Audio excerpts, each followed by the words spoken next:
You're listening to Pointing Pointers, the Point to Point podcast.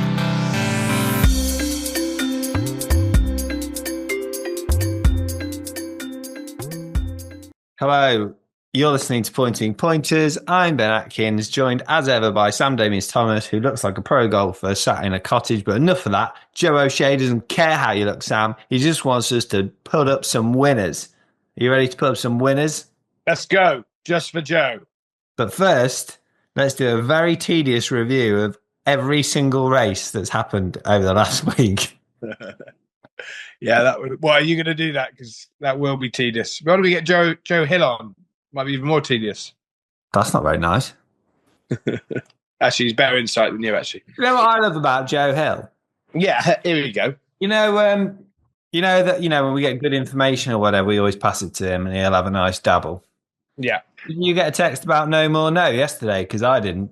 Nah, there was a cyber attack, wasn't there?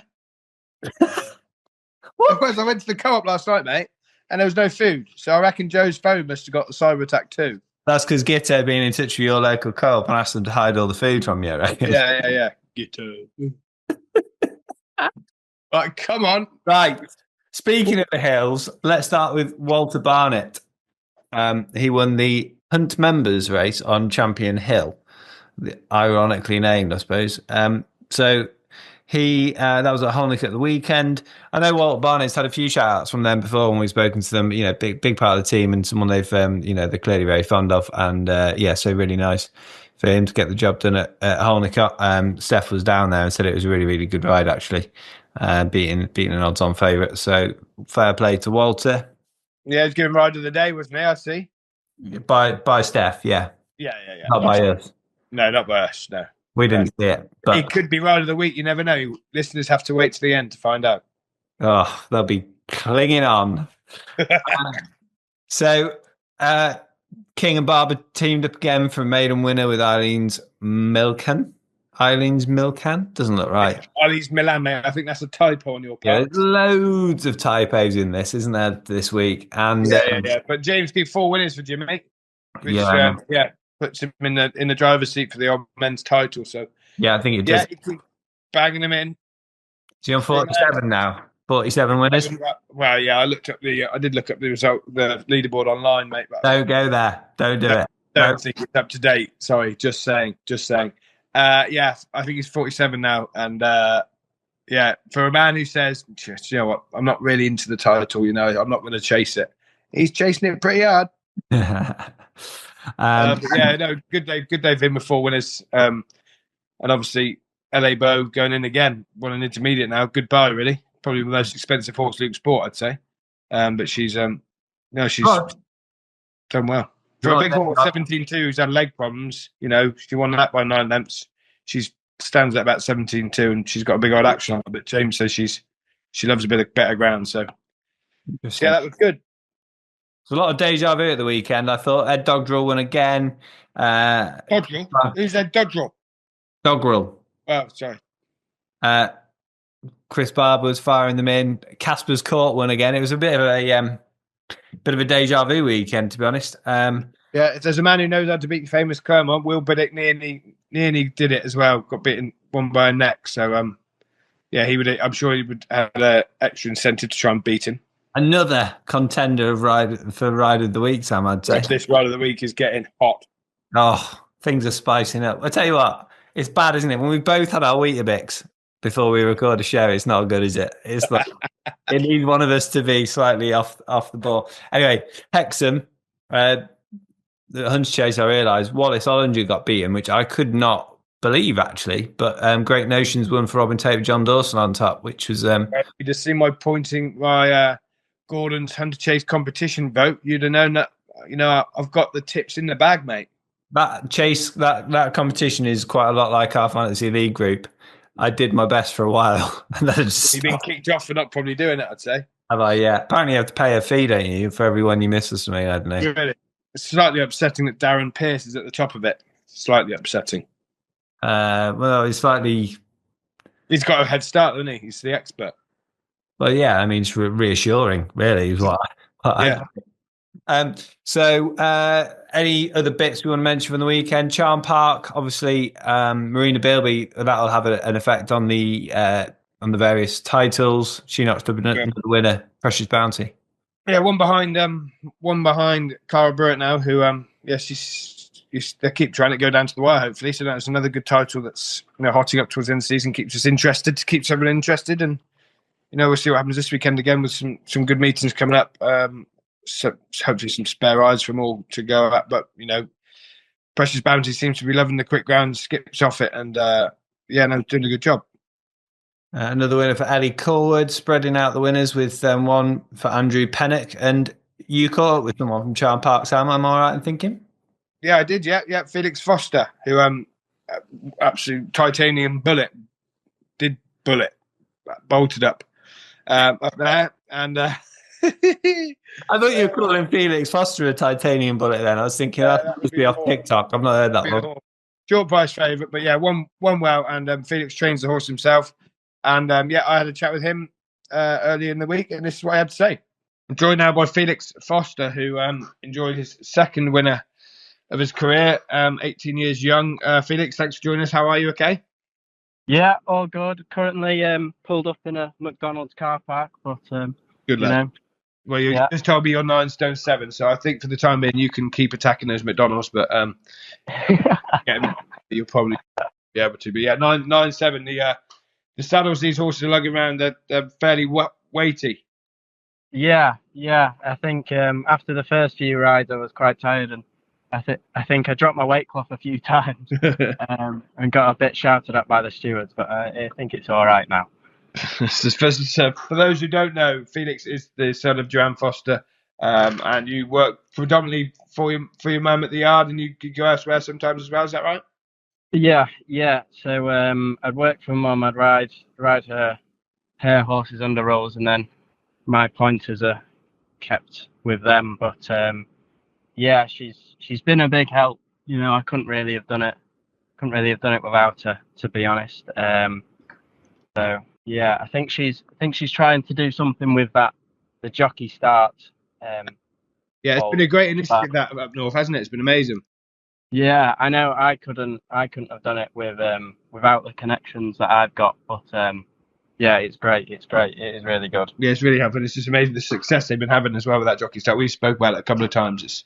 I really hope it takes off, because it does give people a good opportunity that maybe don't have that going forward.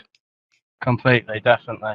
I think they're trying to get funding. I'm not sure, but they definitely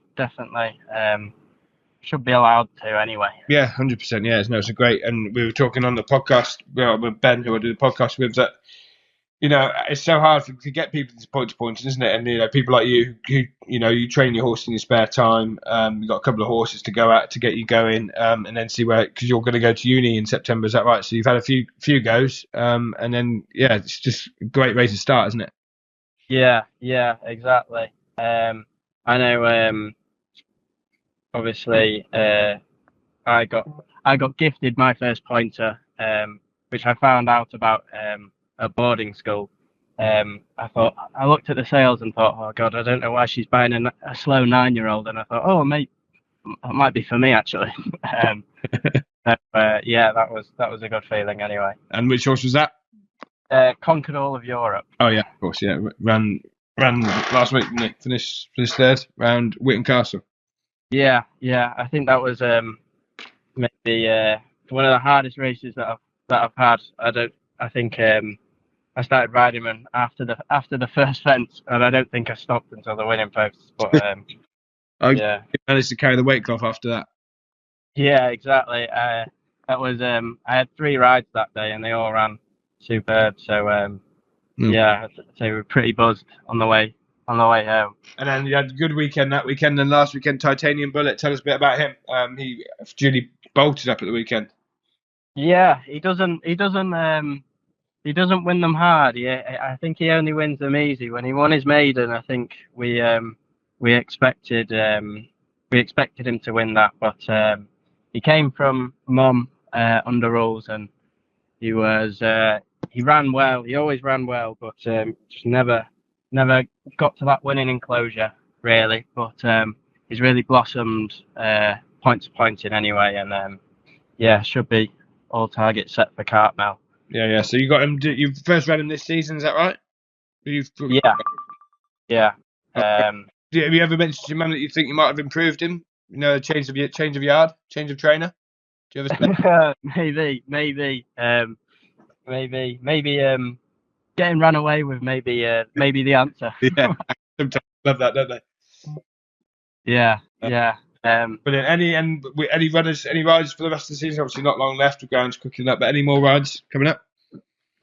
We've rubbed the other two off. I think we just go for Cartmel now. Really, he is still a maiden, so could go in that 2 mile 5. Yeah. But he'd probably be suited to the 3 mile. So we'll see. Yeah. Whichever one gets in, we'll run him. So. Yeah.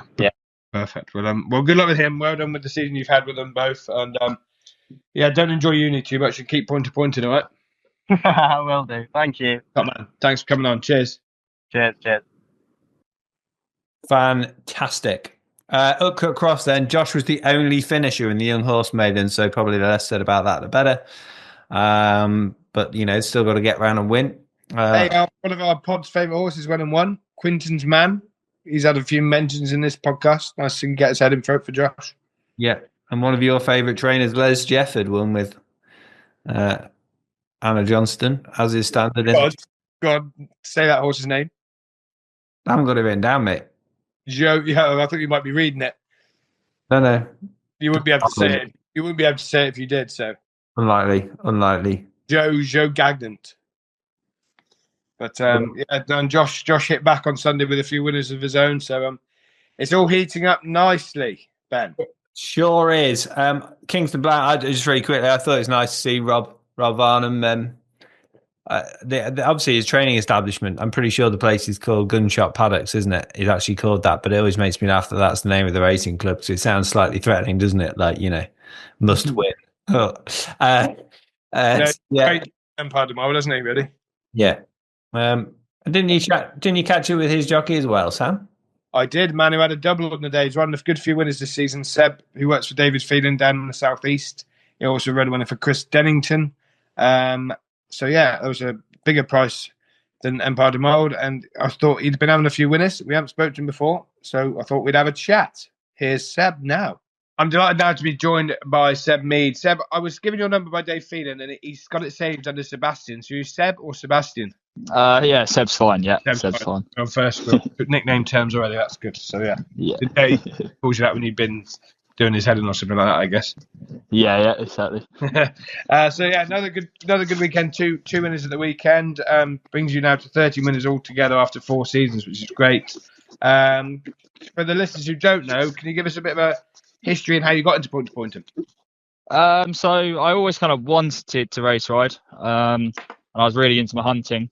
And then a friend of mine kind of got knew David Phelan well, and I got the job there and started there. And kind of through Dave's guidance, it's kind of gone well from there, Yeah, you always need someone to kind of support you. Being there 4 years, you must enjoy your time with him. Yeah, exactly. Like every weekend, I give him a ring and tell him how I got on, and he'd kind of tell me what I definitely shouldn't be riding and what would be good for me to ride and going forward and stuff, So yeah, it's been good. Yeah, and does Dave have many horses in this season? He might have like 5 pointers going at the time, some of them young horses and a few older horses to keep us busy. And then the rest would be pre-trainers and breakers and stuff like that. So we're always busy, which is good. Yeah. And is home local to Dave's? Yeah, it's not far at all. Yeah. So I live with my girlfriend not far away. So yeah, that's good. Perfect. And you've had a good couple of weeks anyway, obviously with Count Simon winning for Rob Varnum and then Empire de Mold again. Rob Varnum has been kind of a really enjoyable kind of partnership you built up over the last few years. Yeah, it's been brilliant with him. It's managed to.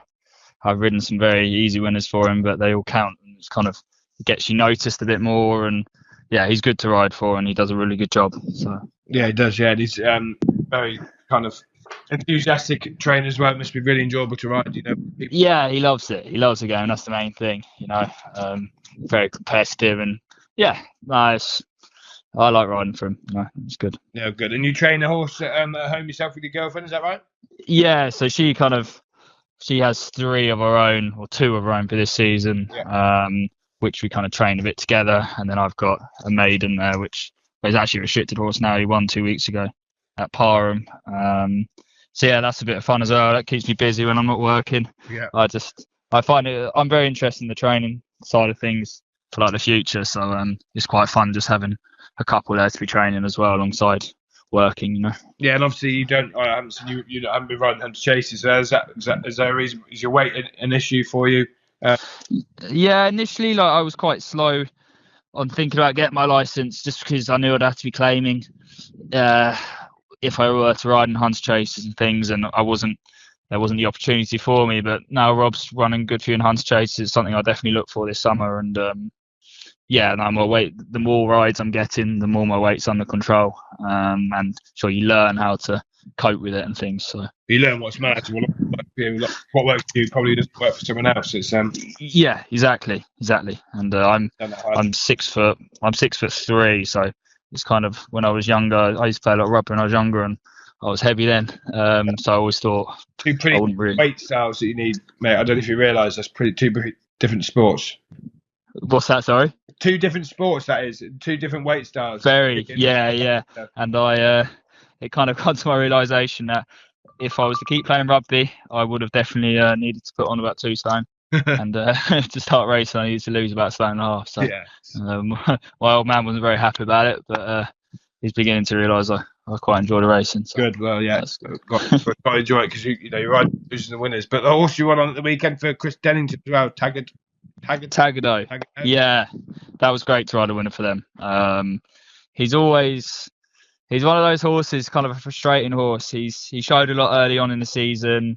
He came second in quite a good maiden around Horseheath. And then his form he had a couple bad runs, but then they gave him a break and he ran around Kimball and he ran fine, just blew up kind of at the last. So I pulled him up and then they ran him 2 weeks later, which was yesterday or Sunday, sorry. Yeah. And yeah, it was great. It was great for him to win.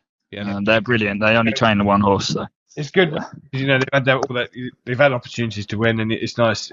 People want our horses to win first time out, but that's proper point to point, and keep going. You get made, and then the horse might get a bit of confidence now, and might go on.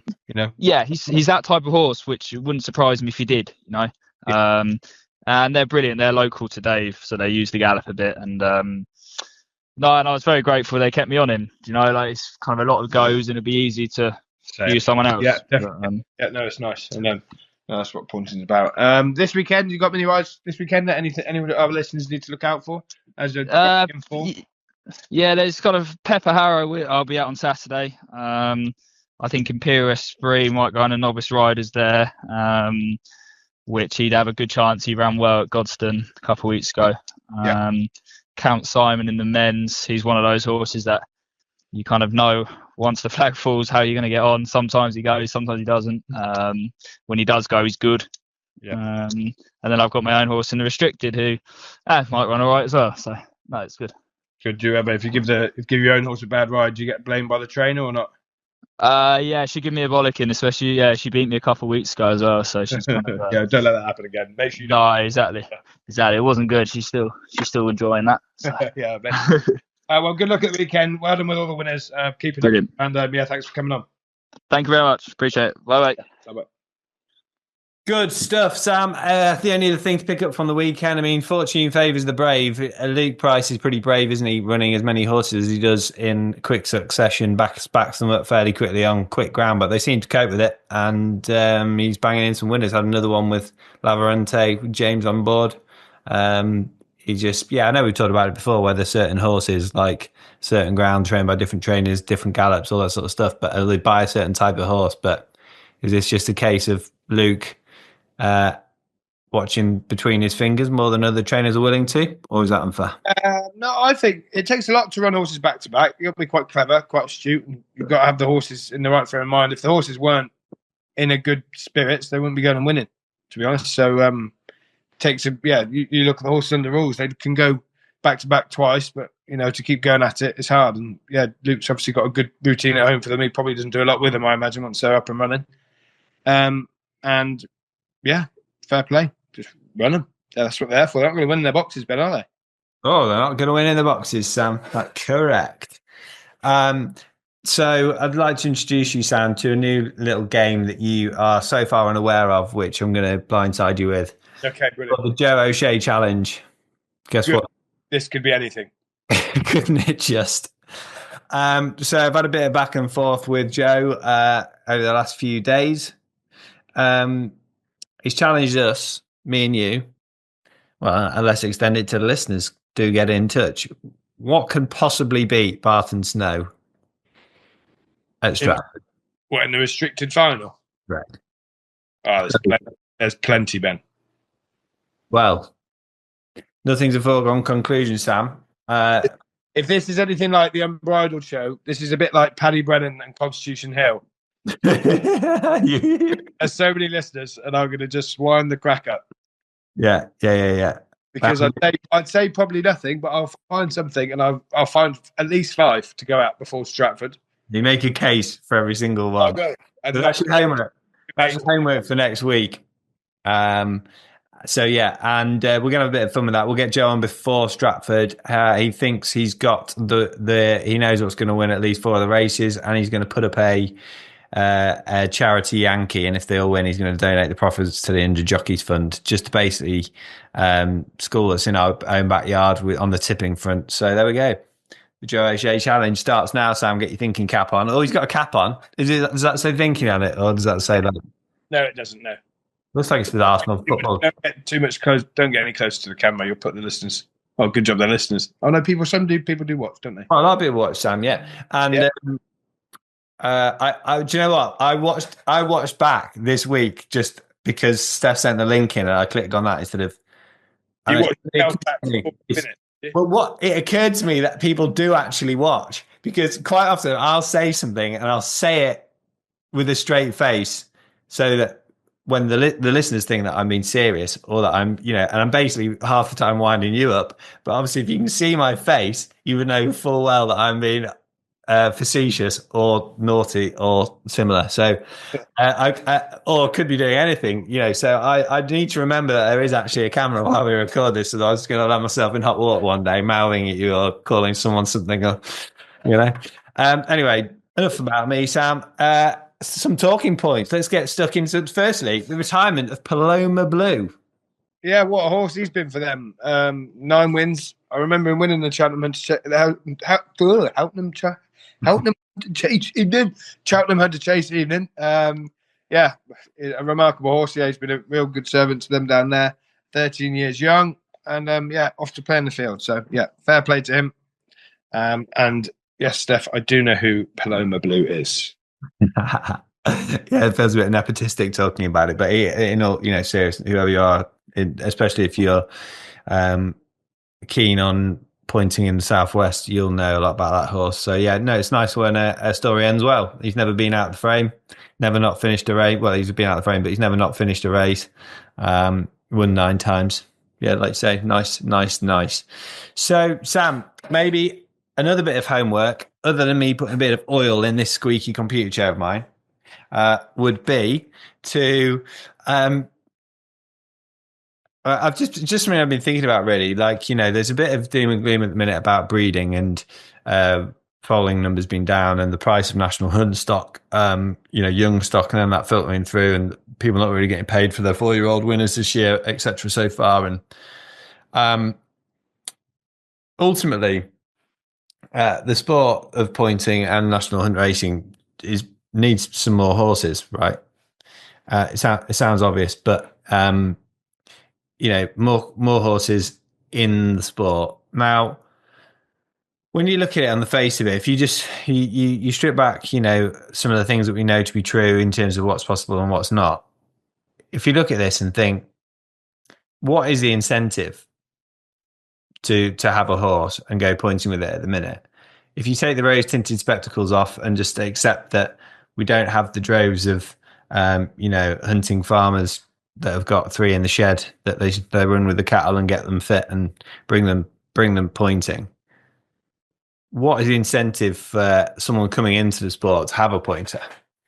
And ultimately, how do we get more horses into the sport? I don't know if you've got any answers off the cuff, because that's a very tough question, but it's just, again, something to think about. And can't imagine running a horse and it being uncompetitive racing being fun for anyone.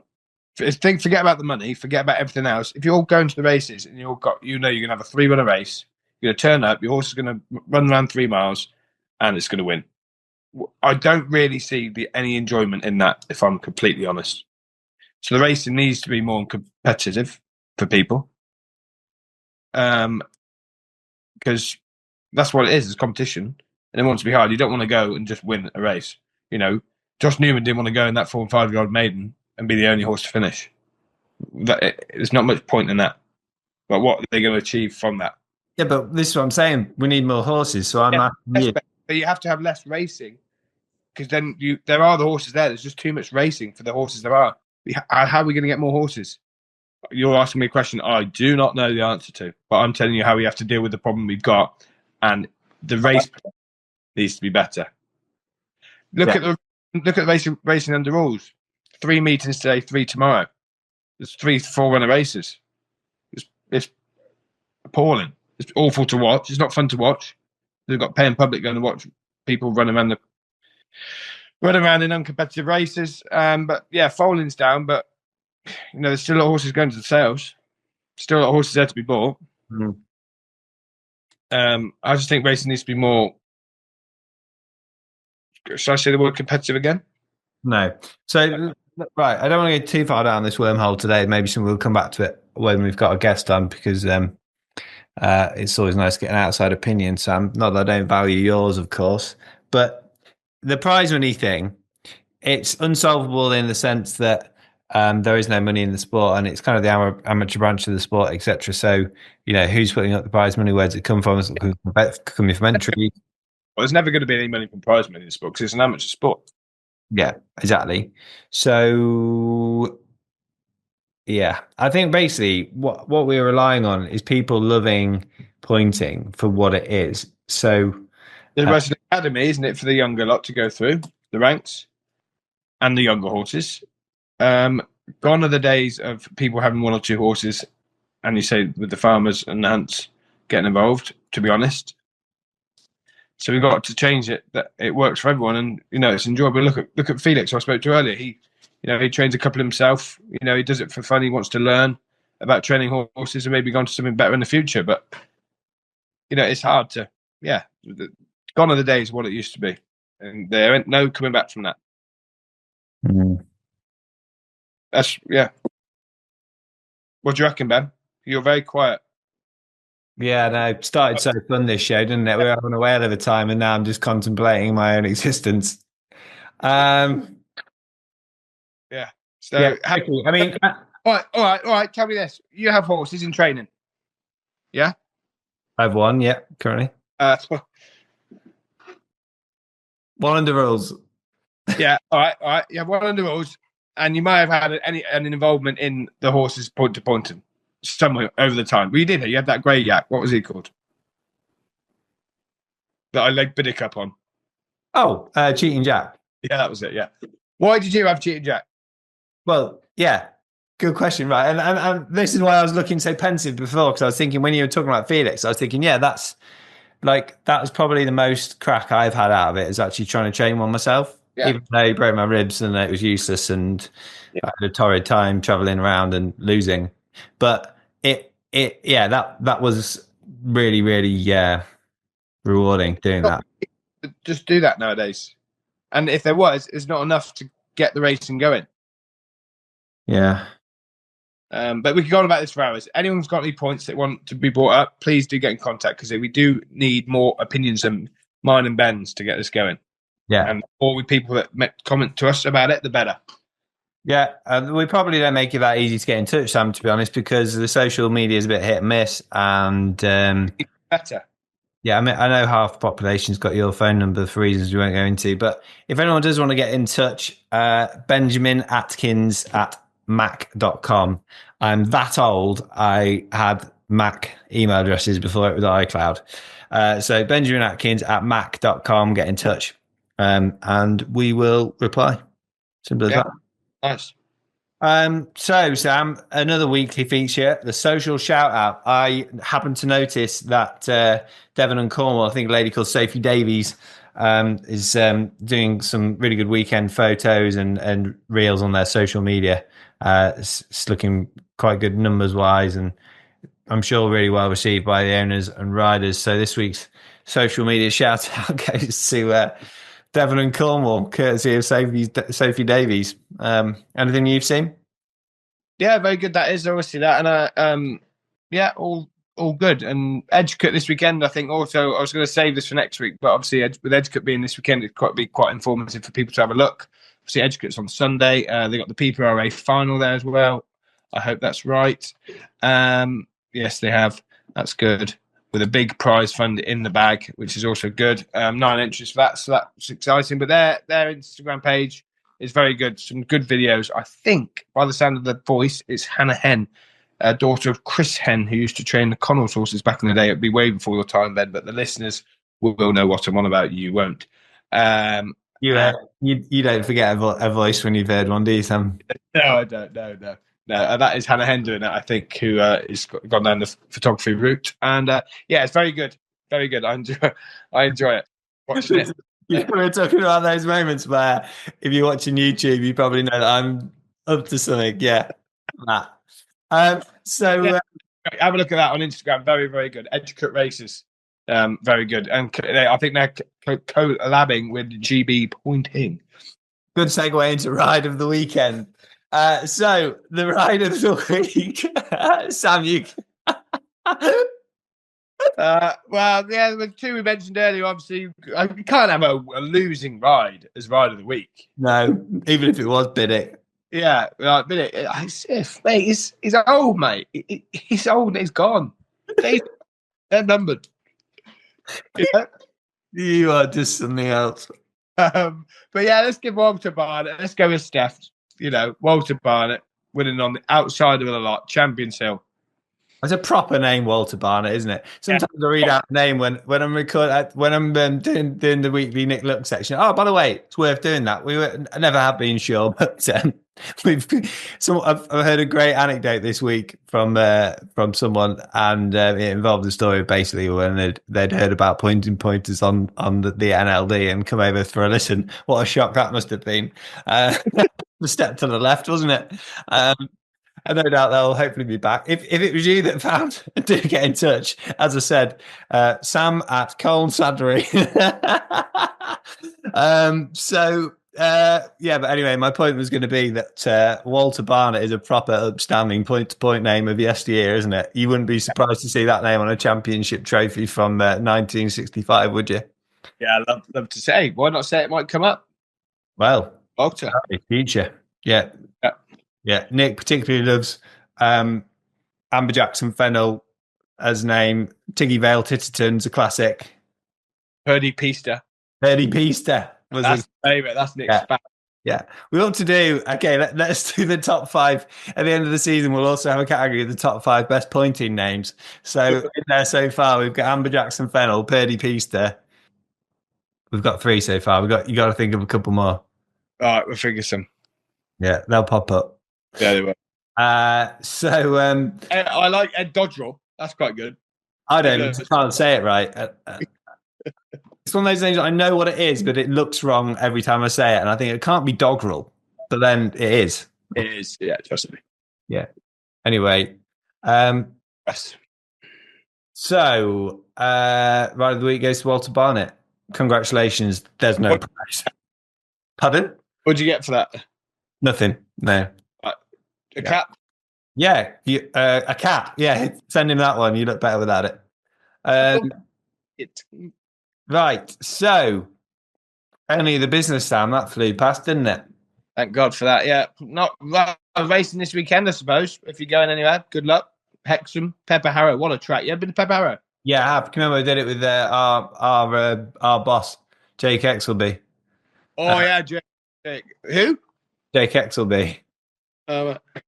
I Have I told you the story? Have I told you the story about when I interviewed Jake Exelby as Jake Exelby? You told me the story, yeah. But what does he sound like? I'm not going to do an impression of him on this podcast, even though it's one of my better ones. Come on, it is. Go on. It's not that different from Keir Starmer, is the thing. Can you do the Downpatrick? Talk about the Downpatrick Hunter chase. Just another reminder for everyone as Jake Exelby, please. No. But let's talk about that briefly. I think it's pretty good, that. And if I had a suitable horse, I'd be doing everything I could to target that. I think that's a cracking incentive. So Friday, 23rd of May, I'd imagine entries are going to need to be done pretty swiftly. Yeah. Friday, Saturday, but I think it's the day before for UK runners. Maybe Thursday this week. Have a look. Yes. This podcast comes out on Friday, though, Sam. So okay. If you've listened to this, you're probably too late. Listening to this, you've missed the entries at Downpatrick. Unlucky. Better next year. Get organised. Yeah, good. Should we go across that? Do you reckon me and you? Little trip. Yeah, why don't you get Cheating Jack out of the hunting field? He'd be fit after hunting. He'd be fitter now after you ever had him when you ran him. Oh, I'll tell you what, it's funny. It's a good job I've got thick skin. I took him up to Northumberland to run him at Hexham, and I brought him off a lorry and Laura Fenwick. I stayed overnight at Laura Fenwick's with the horse, and I just put it off the lorry, and she just laughed. I was like, "What?" She's like, "Is that fit?" I was like, "I thought it was." She's like, "Okay." She just put it in the stable and just walked off, shaking her head. Yeah, a lot to learn. I'm looking forward to having another horse, actually, Sam. But it's just not quite the right time. I'm too busy with other things, but I'm 100% going to do it in the season soon. I don't think I got off to the best start with that one, but anyway, we will have another crack at some point. And on that bombshell, we'll leave Josh Newman quaking in his boots on that bombshell, shall we, Sam? Yeah, I'm sure he's trembling, mate. He will be. He'll have a pair on. He will be when I leg him up on it. No, everyone enjoy the weekend. Good weather this weekend, but the ground might be quick. They do a good job, the best job they can anyway. So breaking news on Pointing Pointers. The ground may be quick. Brought exclusively to you by Sam Davies Thomas. Oh wow. Thank God you're here, mate. What would we do without your insight? Enjoy the weekend. Goodbye. You're listening to Pointing Pointers, the Point to Point podcast.